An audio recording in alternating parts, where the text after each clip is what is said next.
Well, we're on day 2 at the minute, and yesterday we did our first read-through as a group, which was fascinating because you sort of read it by yourself in your room and you're kind of putting all these sort of accents and faces to names.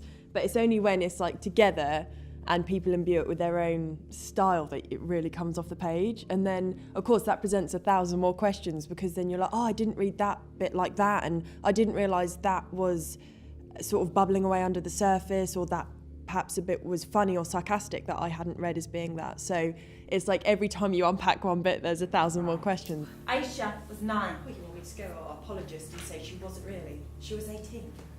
What do you want me to say? How about you think it's wrong? Wait, today? Of course!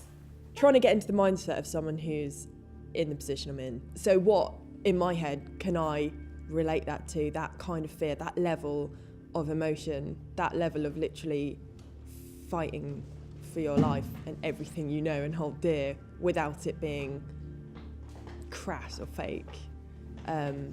Because, I mean, it's like the stakes couldn't be any higher. And you're killing us for that.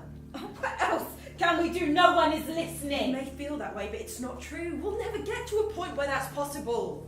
I think that it offers a really amazing insight into a world that most people know nothing about. When I first read this script, what really jumped off the page to me was like, wow, these characters are so clear and their world, it just pops off the page, and yet I have no experience of this world. I don't know anyone living in it or who speaks like that, and yet it just came to life, like this whole imaginative universe. And I think people will just love being transported to this place that they don't usually access.